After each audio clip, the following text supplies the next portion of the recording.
the most critical investments in our city. We are at the beginning of our budget process. Well, we're kind of in the middle, actually. We're at the beginning of the public part of the process. As you know, each year, my cabinet gives me recommendations. I turn those recommendations into a balanced budget that I submit to the Council of the District of Columbia in the spring, I guess, late winter. And the council then has another round of public engagement and approves a budget for the District of Columbia. A part of that process is the school's investment. We do it a little bit earlier because Chancellor Farabee will be releasing school-by-school information for principals to work on. So it is important that this number is a number that we release a little bit earlier than others. You already heard there is certainly the academic part of what we do in schools, and it's the social and emotional part of what we do in schools that is so important, and it's also important during this time. So Dr. Bazran will be speaking to you about the DBH commitment to public schools and what that means for our children. I don't have to tell you, our schools are a vital part of what we do, and we know that DC taxpayers agree. They have been willing to invest since 2007 more than $10 billion into public education. And I've said many times, and I will repeat, the renaissance of our city has been directly tied to our investment in our schools. Our beautiful buildings, for sure, but our beautiful people even more. And so we are going to keep pushing in that investment. We know more than ever we need to keep investing in schools. And after 2 years of living through a pandemic, our young people have a wide range of needs, which we have invested in through school-based social and emotional learning and mental health programs, increased funding for our out-of-school time providers, and a multi-year investment of $27 million to DBH to ensure all schools. You lifted your head when I said that. I saw you, Barbara. I saw that. Did I get it right? $27 million multi-year investment at DBH to ensure all schools have a school-based mental health clinician. So Dr. Bazran is going to speak to how we are working to meet those needs. And in terms of our overall investments, here's what I think a lot of people came to hear. So I am proud to announce that we will be making another historic investment in our public schools with a 5.9% increase to the universal per pupil funding formula for our public schools. That's DC public schools or DC public charter schools, all DC children. This increase will make sure our schools have the resources they need to support the increased and individualized needs of students during this time. But that's not all. And this has been very important to Chancellor Farabee, that we also focus on how we give our schools more stability. And that's why we are introducing a new $36 million recovery fund split between both sectors to help stabilize schools as we continue our recovery. For DCPS, we will use these dollars in part to ensure that every school will remain whole for the upcoming school year, and the Chancellor will go into more detail about that work. I'm also pleased to make another announcement that will encourage, we hope, more stability in our substitute teaching ranks. We will propose to deliver another pay increase for our DCPS substitutes to make them among the highest paid public school substitutes in the region. So up to $20 per hour for a regular daily substitute and $25 an hour for a long-term substitute who will teach for at least 30 consecutive days in our classrooms. So we hear our substitutes, we hear their concerns, and frankly, I couldn't agree more, and that is why we're seeking to make an additional investment.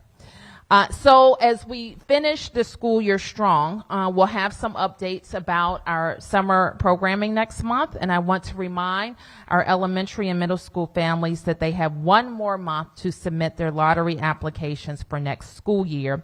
And if you're a returning DCPS family, we're asking everybody to remember to re-enroll.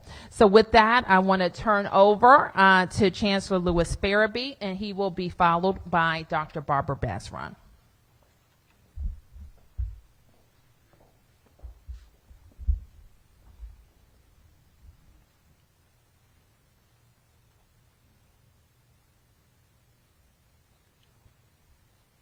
Good morning. Thank you, Muriel Bowser, for your leadership and your commitment to our students across the city. As many of you know, DCPS is proudly one of the fastest progressing urban school districts in the nation. And our progress has been fueled by these significant and historic investments in our public school system. And Mayor, we're proud to lead the renaissance. We know that we have more work to do, and this budget supports the continued progress that will happen in our schools. What I want the DCPS families and community to know clearly, most importantly, is that we recognize the impact of operating schools in a pandemic. We also recognize that our students and families need more of us as we welcome our students back on our campus this school year. We believe that this budget provides the opportunities for us to do that. We will continue all our health and safety protocols, but ensure that we accelerate learning and also provide the needed academic, social, and emotional supports for our students.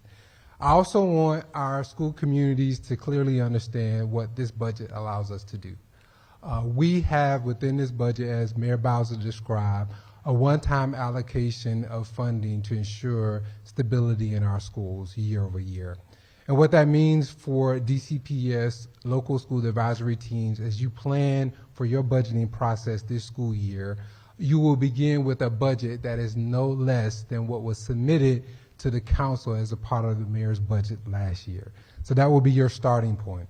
In addition to that, as the mayor described, we will have additional one-time funding through the mayor's recovery funding. This will allow us to maximize school buying power as well, something we also hear from our local school advisory team. So we're excited that families and communities will have an opportunity to go to our website. They can go to the DCPS budget website and gather information and start the planning process.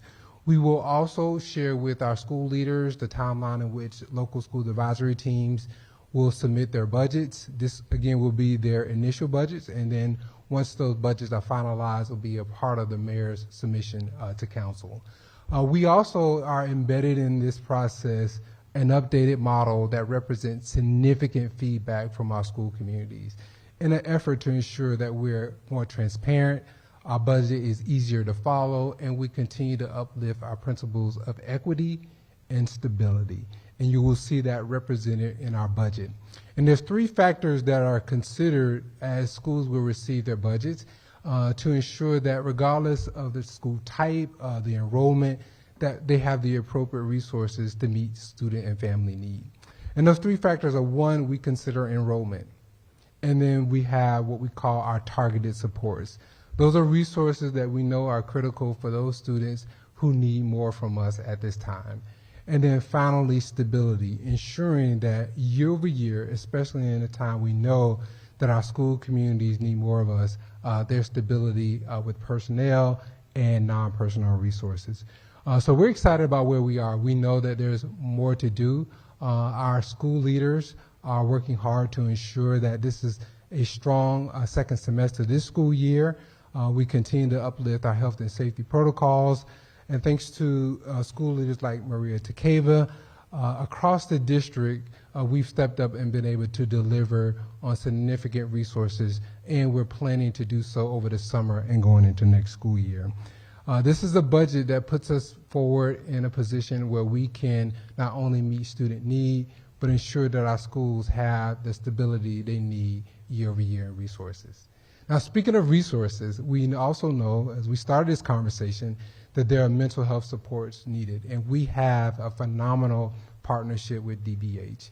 So it's my pleasure at this time to turn the floor over to Dr. Bajron. Thank you, Dr. Bajron.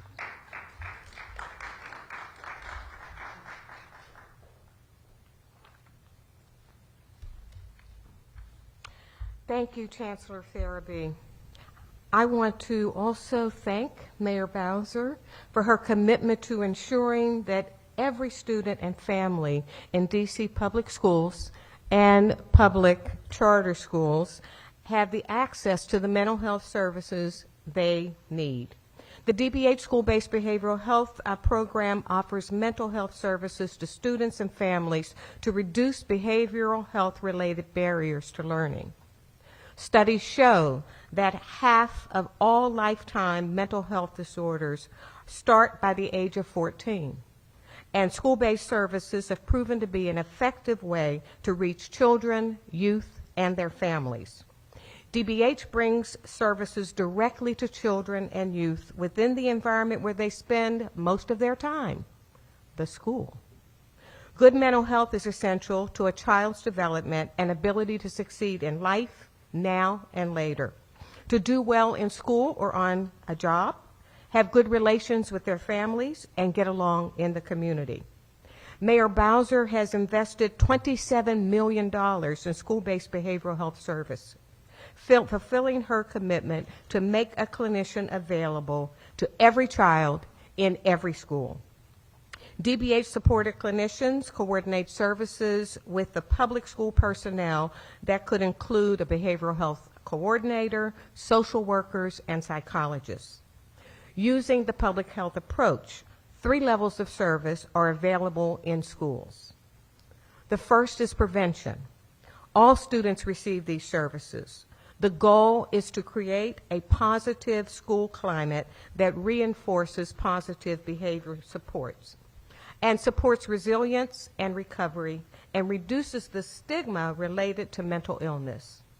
Examples are anti-bullying workshops or anger management sessions.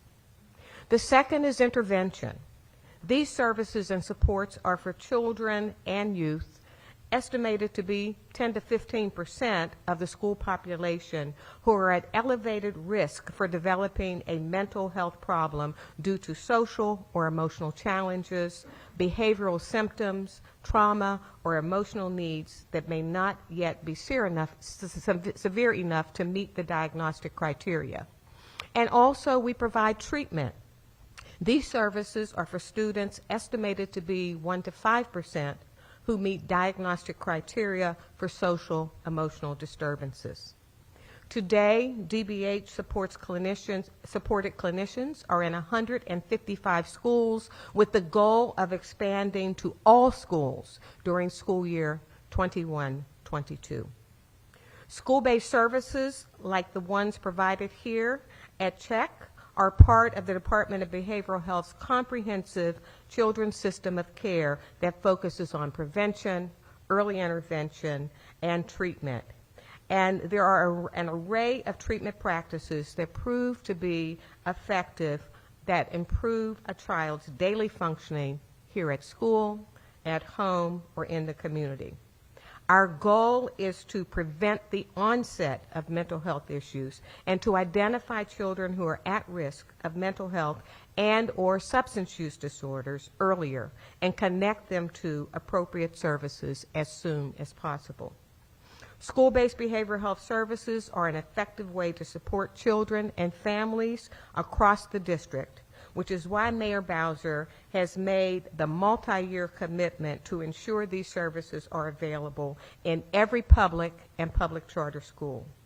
We consistently see firsthand how these critical investments in our children and their families are empowering DC schools and meeting the behavioral health needs of the children who attend them.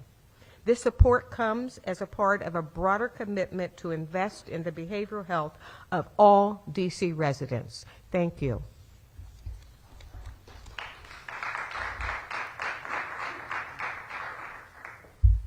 Okay, with that, I'm going to invite my team to come up and help with questions. Questions? Yes. Oh, thank you.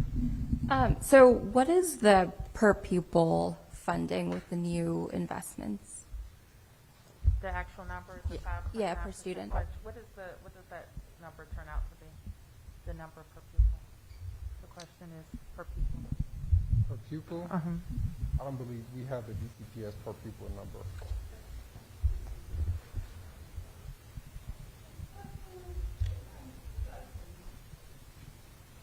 Got it. Okay. Hey, I have a couple of questions. One being this: you mentioned stabilization funds.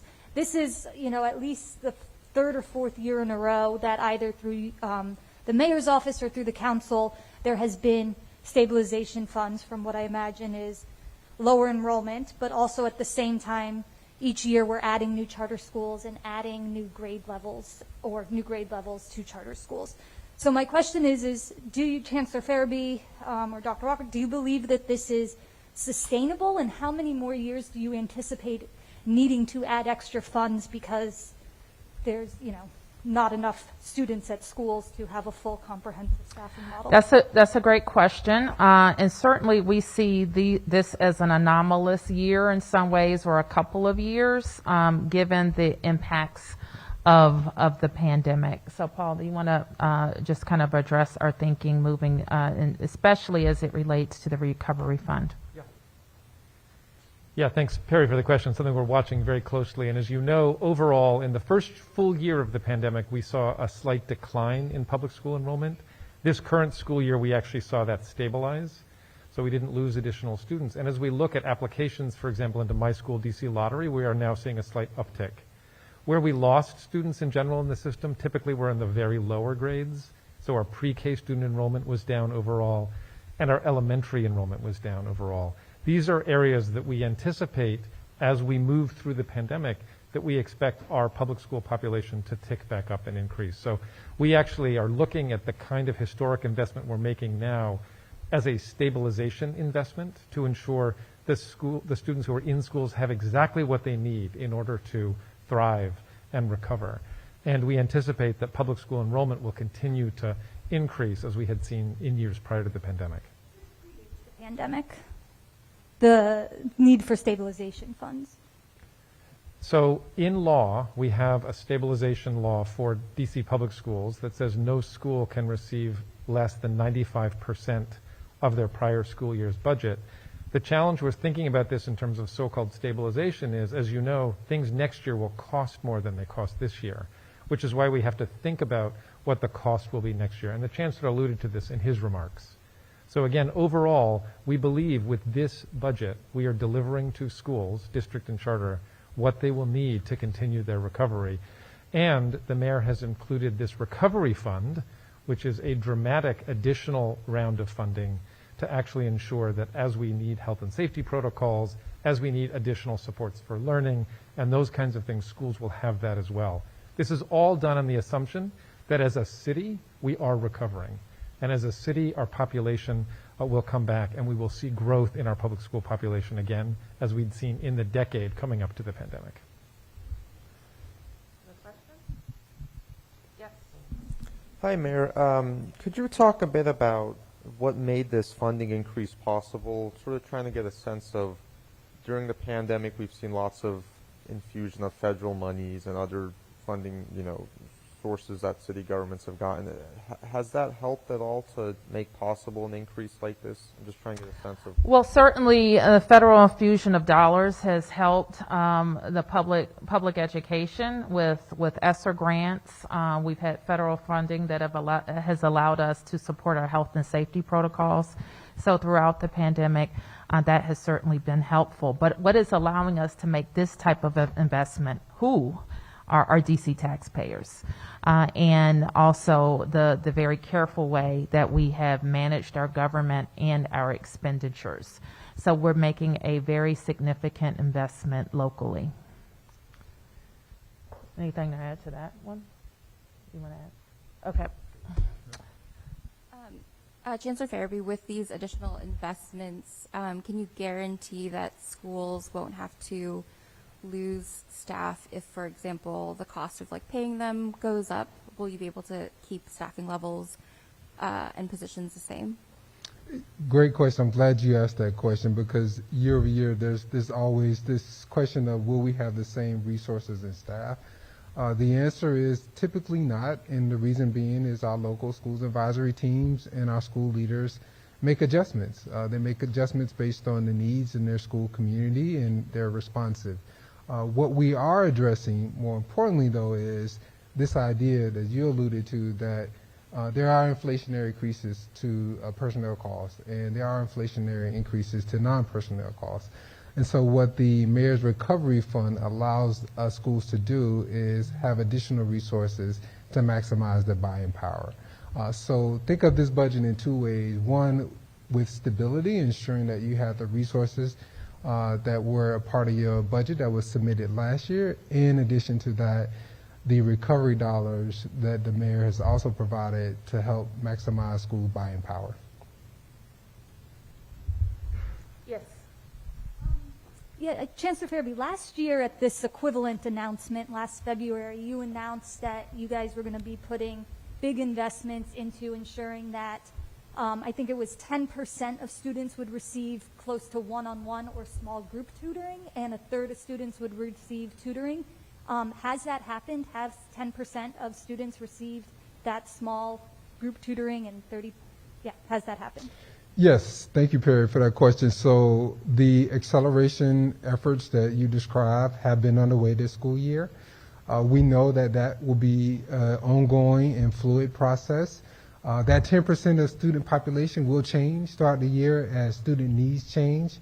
As we did last summer, we will target those students based on our multi-tier system of support. So some students, for example, may receive small group instruction, but then some students may need one-on-one instruction as well. That's happening during the school day. It's happening outside of the school day. So for example, we have some schools that have before and after school academies that provide that support.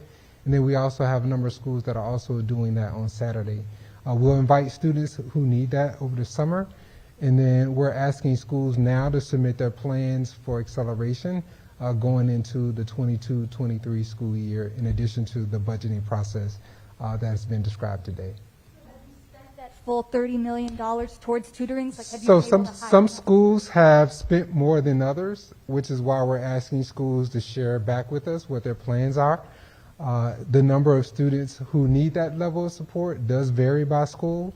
So we're currently going to evaluate those plans once we receive them, and we're continuing to monitor spending throughout the school year to determine how schools can utilize funds for the summer and next school year. I'd like to add, if I could. Sure. Perry, I just want to also add the following comment, which is this is where talk of schools budgets gets a little complicated because there's a distinction between the local school funding and all of the federal money. And you'll recall last year, a lot of what we were talking about was this significant investment of federal dollars into this tutorial support, our high impact tutoring, what we call learning acceleration.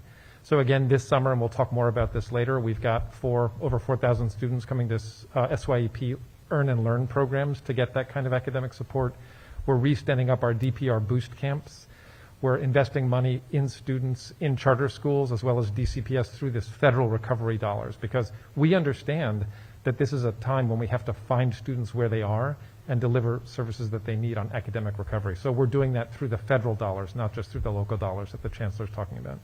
So this budget that you're announcing today is all local dollars? This is local dollars, This yes. is all local. The 5.9% UPSFF increase is local funding, which is why the mayor expressed her deep and abiding gratitude to the citizens of Washington, D.C.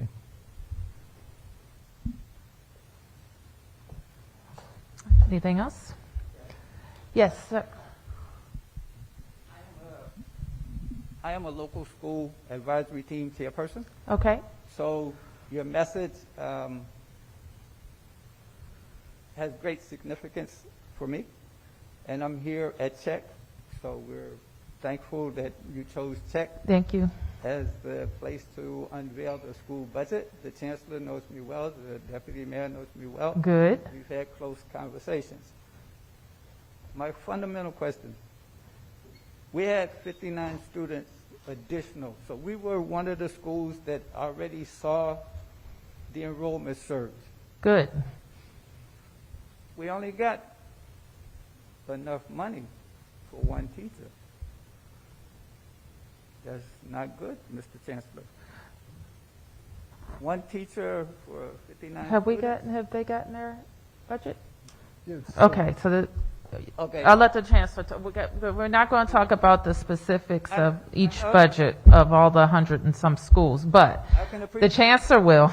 I can appreciate And, that, but when you hold look on. for other schools to follow our lead in terms of increasing their budget next year and their enrollment, I think you have a perfect example, a live case study. How do you treat us? I think will be a good indicator to the other schools as to whether this means better or worse. Well, first of all, it's good to see you, and thank you for choosing DCPS mayor. Not only has this gentleman been a parent, he's now a grandparent, and he just loves and supports Columbia Heights Education Campus. So thank you for your many years of dedication, sir, to this school community. And your advocacy. I don't think I can come on this campus without him bending my ear about what's needed here. So I appreciate that. I think when you get into the details of the budget for Columbia Heights Education Campus, I think you'll be very pleased. If not, you reach out to me directly, and I'll be happy to respond. Thank you. Now, the second part was in terms of the nurse. We have 1,565 students, and we can't seem to get a nurse in person. We should have had two. One got taken away because of what they said was a national nurse shortage, and the second one has been on telework. You can't do telework for 1,500 students on a daily basis. Please, we need some big help. Okay. Thank you. We'll look into where your staff is. Not that you don't have the staff assigned here, but they haven't been here in person. Is that your point? Okay, I got it. Yes. Yes, sir.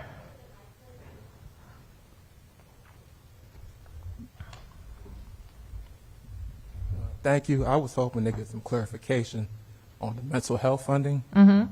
And speaking with students, a concern that they often tell me in my reporting is that there's not often enough mental health professionals proportionate to the amount of students in the schools. And oftentimes, in order for students to get help, they have to be diagnosed with something. So how does an increase in funding rectify this? Let me ask Dr. Basron to address your very good question. Thank you for that question. First of all, every student in the school does get prevention services, and you do not have to be diagnosed to get prevention services or early intervention services. However, in terms of treatment services, which are clinically driven services, you do have to have a clinical diagnosis. And you can either get those services from your school-based clinician who is right here in the school building, or from one of our community-based organizations which are in the community, which then expands the network and the opportunities to get treatment. So thank you for that question. I think that to have at least one clinician in every school, that's the start, and we hope to begin to move forward from there. Yes, Sam. Just curious on this. I understand you're spending a lot more money on mental health. I mean, how much more are you spending, basically, and why? Well, we have been on a path for several years, and we have an additional multi-year commitment to increase the number of school-based personnel so that there is a clinician at every school. That's why. We were on that path before a pandemic, and I'll say the crisis of mental health that has emerged from it, especially for children. And so our work, while we had started it before the pandemic, it's become more urgent now. Back Sharon. What are you seeing in schools? I mean, you're talking to the kids. What are the issues? Anxiety, depression, many young people, the isolation of not being in school, not being able to be with their friends, are some of the things. The trauma related to going through the COVID experience. Those are things that we're seeing. Also, in some places, we're also seeing a slight uptick, for example, in marijuana use, which is a substance use problem.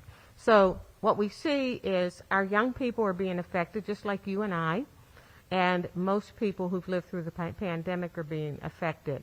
So we have to provide those prevention services that promote resilience and that allow young people to get the support they need so that they can deal with the stress, distress, and the trauma related to the environment. So what are some of the things that you actually We have a whole variety, for example, of prevention services that we offer. We have some trauma-informed services that we offered to address those issues with young people. And those happen, as I said, for everyone in the school. Also, our clinicians, like the ones that are here today, provide that one-on-one experience. And that's based upon the individual needs of that individual child.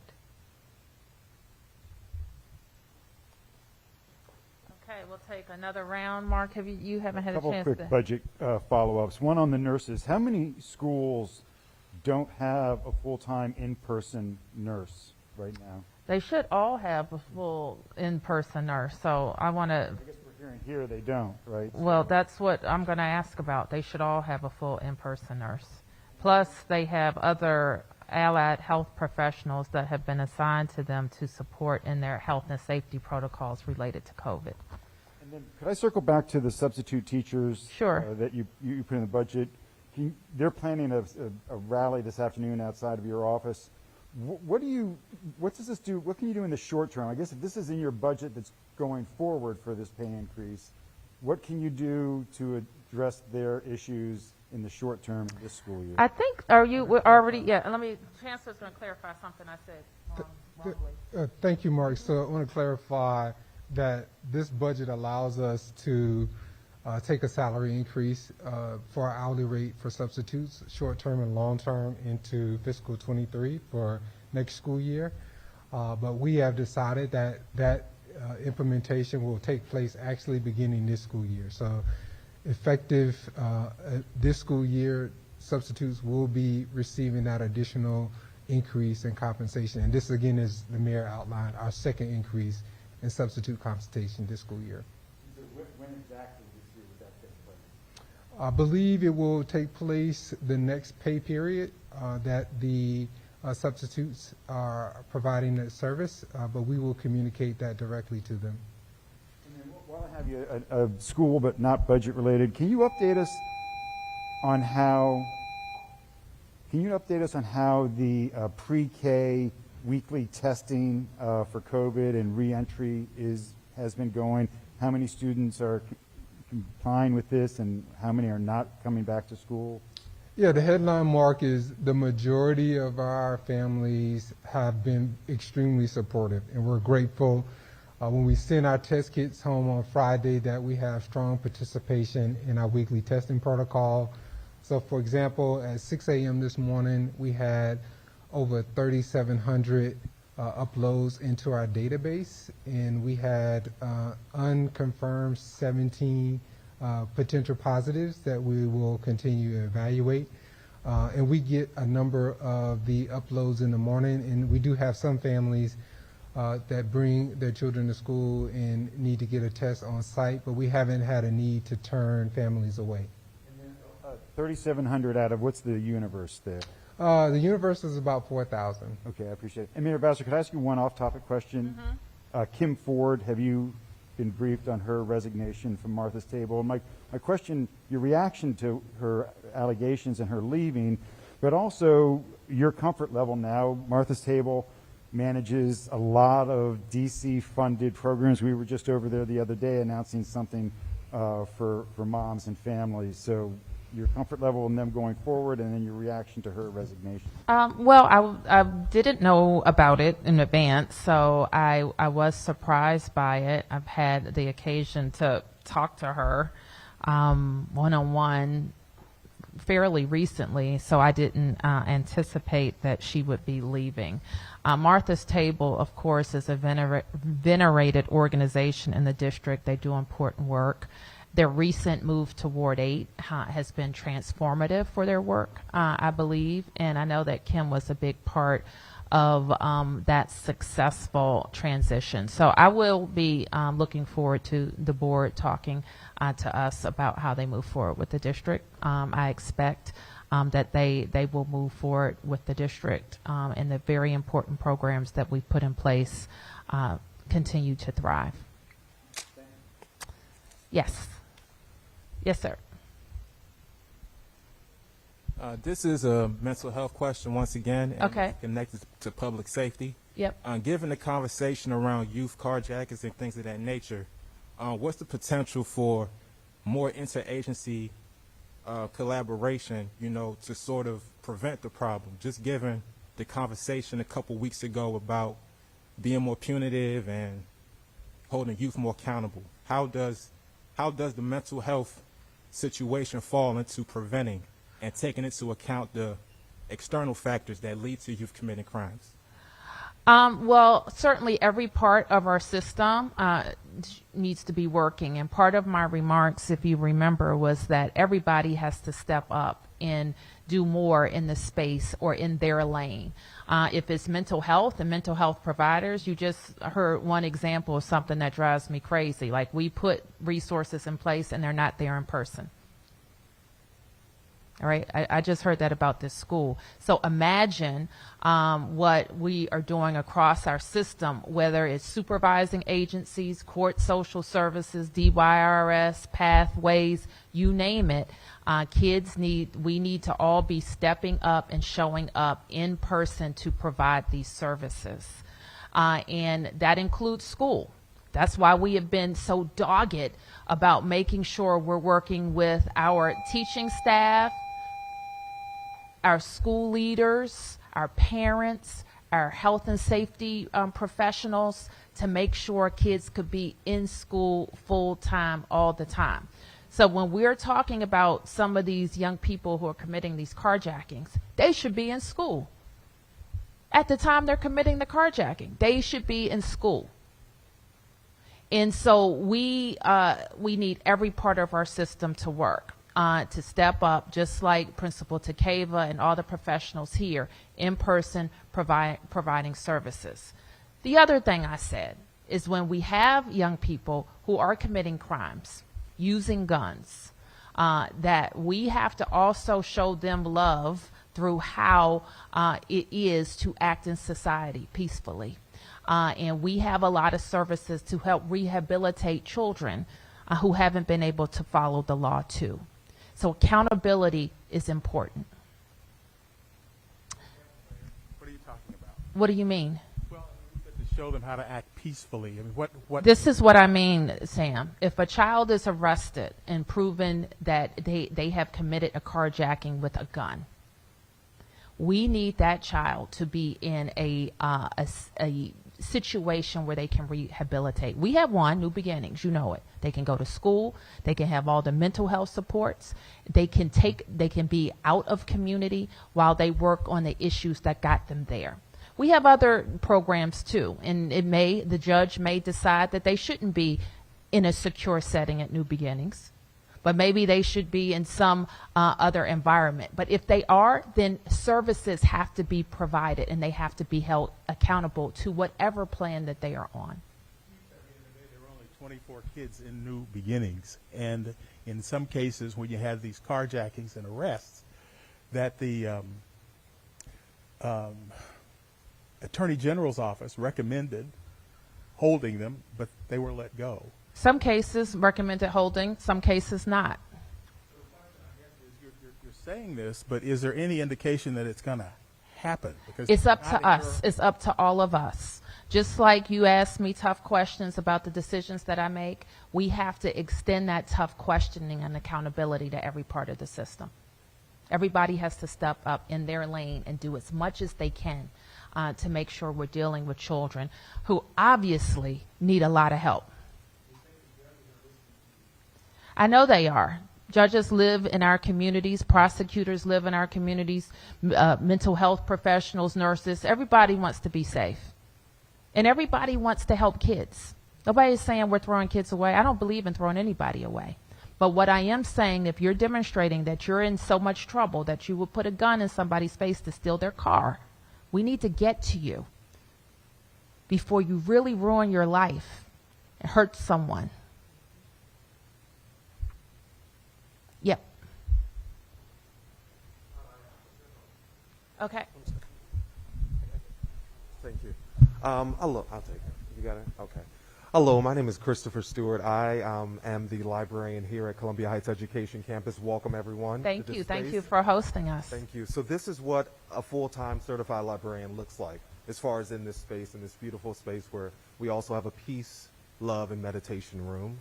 So when we talk about mental health and we talk about students, the library is such that hub, right, as Tavani mentioned, but also so many students where they can come and receive care and love, break up fights, restorative justice. So this is where they need to be. And having a librarian in every single school, in every ward, is what we want, what we desire, and we're so excited that you all will be considering that for 2022, 2023. Thank you so much. Thank you. Thank you. You have anything to add, Chancellor? It's in our budget. Okay. So we want to assure our school communities that we share that commitment as we go into the 22-23 school year. I had an opportunity to spend some time today in your space to have some mindfulness moment for myself. So I can assure you that it's definitely value in that for our students, and thank you so much for your service. Okay, I'll take a few more. Yes, sir. Could someone just talk again about what was the previous increase for substitutes and what was there was another increase? Do we have a chart that shows, first, let me just start here by saying this. We are, with our substitutes, we've looked around the region as we tend to do when we're bookmarking our salaries. And we weren't in the right place at the beginning of the year with our substitutes. I didn't know that I focused on the amount, but we've made some efforts to increase that. And we feel like with this proposal, we're like with all of our teaching investments that we're going to be doing better than the region. But we have a chart we can share with you. Okay. Yep. Go ahead. Just sort of Democratic leaders, nationwide, they're sort of starting to rethink masking in schools. New Jersey's governor just said he's going to sort of end the state mandate. Is there any thought, I know it's maybe early days, but what's the sort of off-ramp for some of these pandemic protocols, or do you feel they're very much necessary still? We will be advising and doing a deep dive with our team of exactly where we are with the virus and where we need to go with some of the interventions. We will, of course, as we've done throughout this pandemic, turn up and tear down as the virus dictates. I would not expect that schools would be the first place, however. Right, Principal Takeva? Okay. You don't expect changes for this school year in terms I of didn't say that. Right. I said that I don't think that they would be the first intervention to dial back down.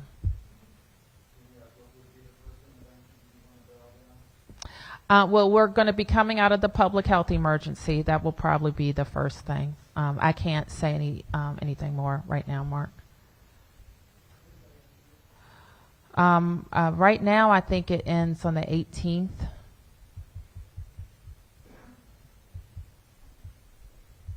I think, Mark, is that right, Mark? You looked at me. I thought it was the 18th, but you may be right. I'll double check that. I got two technical questions on the budget. One Okay. is This is the highest percentage increase that I've seen since I've been covering this, and we know Me too. there's a lot of, we know there's kind of big inflation happening in our country. Can you just quickly, someone talk about how you arrived at this number and how much, this was necessary to keep up with inflation? Yes, and I'll turn to my team to talk about that. And if Executive Director wants to add anything, I want to give her that opportunity as well. So yes, we have inflation. We have a new model that focuses on equity, and there's some investments to make that happen. We've had a commitment to making sure we're stabilizing our schools, regardless of enrollment. So all of those things together, plus our very careful management of our fiscal situation, allows us to make these types of investments in school. And these investments pay off. Okay, when people see, and we've seen it, we only have to look in the last 10 years in the District of Columbia. When teachers know that they're being invested in, kids know that they're being invested in, communities know that they're being invested in, they respond by attending our schools. We are able to attract fantastic personnel that helps our children achieve. We're able to grow our programs like we've been able to do with pre-K.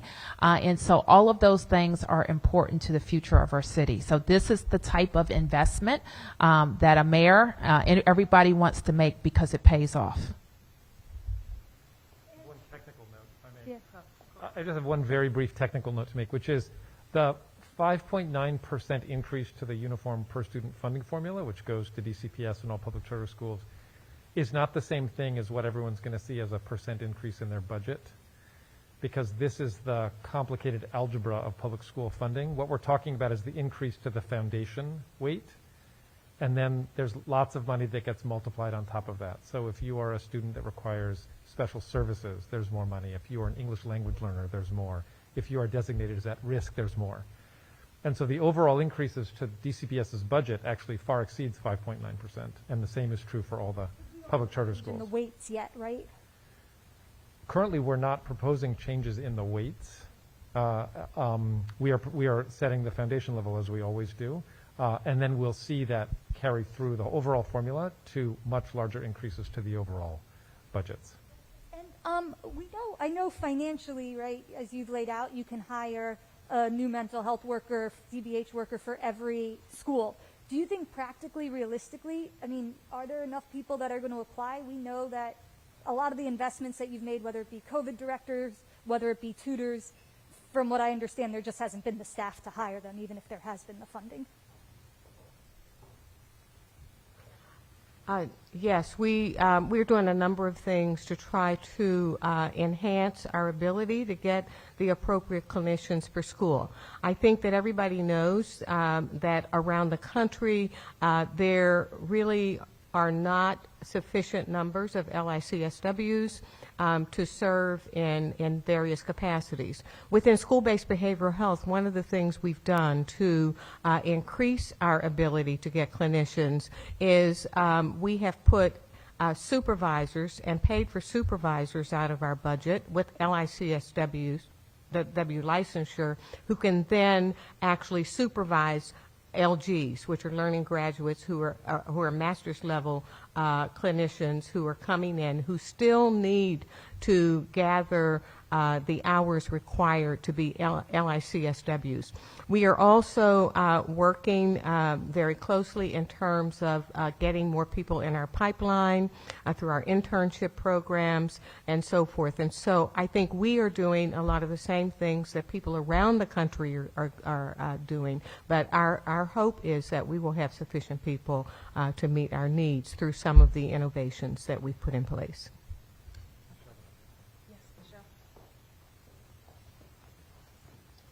Mayor Bowser, thank you for the opportunity to just share a few words, and thank you for this unprecedented investment for this year, but also the consistent investment that you have made to public education.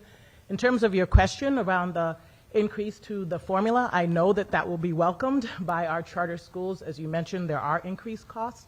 And while there has been also unprecedented investment in federal funding, this is really an expression of local investment and the ongoing costs that our schools will have. So I am looking forward to talking to charter leaders about how they plan to use these resources, but much like the Chancellor said, we are serving the same children and they have all of the same challenges and beautiful opportunities that DCPS children do. So, thank you. Okay, last question. Okay, second to last question. You have the last one. I have a similar question about staffing. Where does hiring for COVID coordinators stand? How many have been hired and how many are actually currently in schools? So as of last week, we had approximately 20 of each in our schools, and we had 100 people that were in the hiring pipeline approximately for both categories. So as people are screened through, we get them out to schools, and as you know, we have additional layers through the screening process that's been legislated. So that does take a little bit more time than in the past, but schools have been very receptive to that support. And I think one of the supports that we don't often talk about that Principal Takeva and I were discussing today is that we continue to distribute resources through our central services team to schools as needed. But we haven't seen the same need given the decreases in decline in COVID cases that we've seen most recently. Okay, last question. Tangibly, what does it mean to hold agencies accountable? You know, making sure that all hands are deck, all trains are running on time, all resources are where they need to be. How does that look tangibly? You're talking about across the government? Across the government, but specifically as it relates to making sure that students have resources and that violence prevention and mental health resources are in place in general. Well, we have a system of management that I'm sure you are aware that the chancellor and the deputy mayor follow their commitments throughout the year. And certainly on any kind of special investments, they report to me on our progress with that. So that's how it works. The Council of the District of Columbia also has an oversight responsibility for every public education dollar, and we participate in their hearings throughout the year. Okay, thank you, everybody.